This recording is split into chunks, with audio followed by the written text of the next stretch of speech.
जय श्री कृष्णा। आप सभी का मेरे इस चैनल पर बहुत बहुत स्वागत है।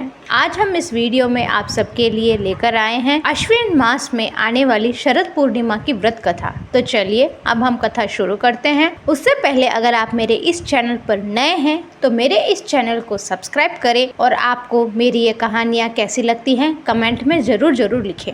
अश्विन महीने में पड़ने वाली पूर्णिमा को शरद पूर्णिमा के नाम से जाना जाता है। इस दिन स्त्रियां अपने संतान की खुशहाली के लिए व्रत रखती हैं, इसलिए इसकी कथा भी संतान प्राप्ति और उसकी रक्षा से जुड़ी हुई है। पूर्णिमा के व्रत के दिन इस कथा को जरूर सुनना चाहिए। तो चलिए अब हम कथा शुरू करते हैं।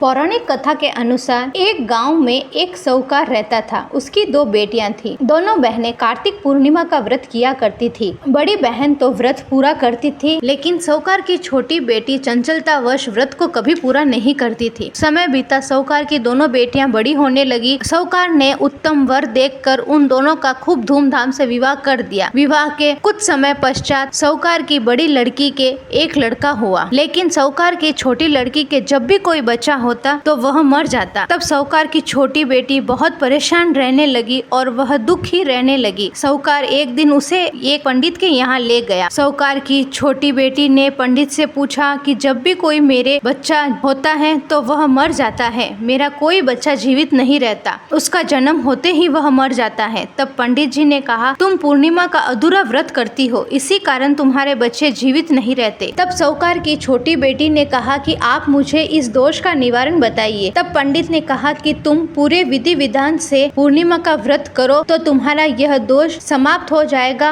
और तुम्हारे बच्चे जीवित रहेंगे। साहूकार की छोटी बेटी ने ऐसा ही किया। वह घर आकर अब पूरे विधि विधान से व्रत करने लगी और उसे पूरा करने लगी। लेकिन फिर कुछ समय पश्चात उसे एक लड़का हुआ, लेकिन वह भी मर गया। उस मरे हुए बच्चे को उठाकर उसने एक पाटे पर सुला दिया और चद्दर से उसे ढक दिया और नीचे बैठ विलाप करने लगी। जब बड़ी बहन को यह पता चला कि उसके छोटे बहन के लड़का हुआ है तो वह उसे मिलने आई। बड़ी बहन आकर पाटे पर बैठने लगी। तब उसके साड़ी का पल्ला उस बच्चे को छूते ही लड़का रोने लगा। तब वह बड़ी बहन छोटी बहन से नाराज होते हुए बोली कि तुम तो मुझ पर कलंक लगाती, अगर मैं इस पाटे पर बैठ जाती तो तुम्हारा बच्चा मर जाता और उसका दोष मुझे लगता। तब छोटी बहन ने कहा कि बहन, ये तो मरा हुआ ही था, तुम्हारे पुण्य कर्म से ही मेरा लड़का जीवित हुआ है। हम दोनों ने पूर्णिमा का व्रत किया था, लेकिन तुम हमेशा व्रत पूरा करती और मैं अधूरा छोड़ देती। इसी दोष से मेरे बच्चे